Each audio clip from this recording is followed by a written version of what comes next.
போராட்டம்னு வண்டி பிடிச்சு கிளம்புறதாக.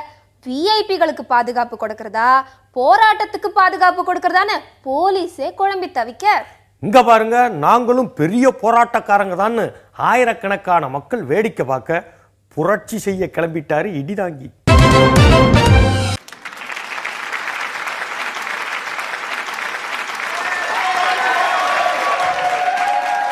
ஆனால் ஒன்றை மட்டும் கூறிக்கொள்ள ஆசைப்படுகிறேன். இடிதாங்கி என்ற தீப்பிழம்பை பார்த்து தக்காளி குழம்பு என்று எகத்தாளம் பேசுகிறார்கள். இந்த அரசியல் சாணக்கியன் மேல் சாணி கொண்டு அசிங்கப்படுத்தினாலும் அதை கழுவி விட்டு முற்றத்தை கழுவி கோலம் போடுவது போல் முகத்தை கழுவி முகநூலில் போட்டு பழக்கப்பட்டவன். அந்த அளவுக்கு அரசியல் பக்குவம் பெற்றதால் தான் இன்றும் அரசியல் வறட்சி ஏற்படாமல் எதிரிகளை விரட்டி கொண்டிருக்கிறேன். கொள்கை அளவில் எதையும் விட்டு கொடுக்காமல் ஸ்ட்ரிக்டாக இருப்பதால் தான் நான் ஒரு நான்ஸ்டிக் குக்கரில் கொதித்து கொண்டிருக்கும் பருப்பாக சகல மக்களுக்கும் குழப்பியடிக்கும் சாம்பாராக திகழ்ந்து கொண்டிருக்கிறேன். சாம்பார் இருந்தால்தான் சாப்பிடுவதற்கு சாப்பாடு ரசமாக இருக்கும். அப்போதுதான் மோரை ஒன்ஸ் மோர் கேட்டு ஓரக்கண்ணால் ஊறுகாயை வர சொல்லி தொட்டு நக்குவார்கள். இந்த உண்மை தெரியாமல் இந்த இடிதாங்கியை ஒரு கருவேப்பிலையாக பாவித்துக் கொண்டு சமயம் வரும்போது வெளியே தூக்கி வீசிவிடுகிறார்.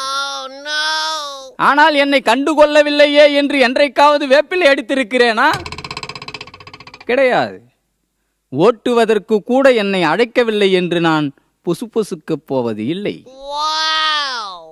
சங்கு சுட்டாலும் வெண்மை தரும் என்று சொல்லுகிறார்கள். சுண்ணாம்பை சுட்டாலும் வெண்மை தரும் என்ற உண்மை யாருக்காவது தெரியுமா?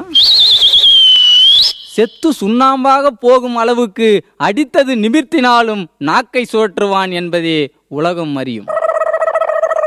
வெத்திலையில் மை தடவி பார்த்ததில் புரட்சி அண்மையில் இருப்பதாக கண்டறியப்பட்டுள்ளது. அந்த புரட்சி தமிழ்நாட்டின் எந்த மூலையில் முளைவிட்டு கொண்டிருக்கிறது என்று நான் இப்போது சொல்லப் போவதில்லை. குறிஞ்சி மலர் நாள் குறித்து பூப்பது இல்லை. அதற்காக புரட்சி எனக்கு பூப்புனித நீராட்டு விழா நடத்த வேண்டும் என்று கேட்டுக்கொள்வதும் இல்லை. ஆனால் புரட்சி வரும். புரட்டாசியில் வருமா ஐப்பசியில் வருமா என்று கேட்கக்கூடாது. பசிக்கும் போது கட்டாயம் புரட்சி வரும்.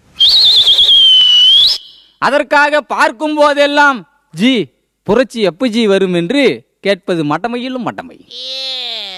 புரட்சி எந்த நிறத்தில் இருக்கும், அது கருப்பா சிவப்பா அல்லது வெளுப்பா என்பதை பட்சிகள் தீர்மானிக்கட்டும். கட்சிகள் தீர்மானிப்பது பொருத்தமாக இருக்காது. அது எப்போது வரும், எப்படி வரும், எங்கிருந்து வரும் என்றெல்லாம் நீங்கள் கற்பனை செய்தால் அது இடிதாங்கிக்கு செய்யும் துரோகமாகிவிடும். ஆனால் புரட்சி புடலங்காய் அளவுக்கு நீண்ட பார்வை கொண்டது என்பதை மட்டும் என்னால் உறுதியாக கூற முடியும். பொது வாழ்க்கையில் குதித்து ஒரு புரட்சியை புரட்டவில்லை என்றாலும், நான் களத்தில் இல்லாவிட்டாலும் ஒரு குளத்திலாவது குதித்து கலக்கி கொண்டிருப்பான் என்ற உண்மையை கூறி உங்கள் எல்லோரையும் எச்சரித்து விடைபெறுகிறேன். நன்றி.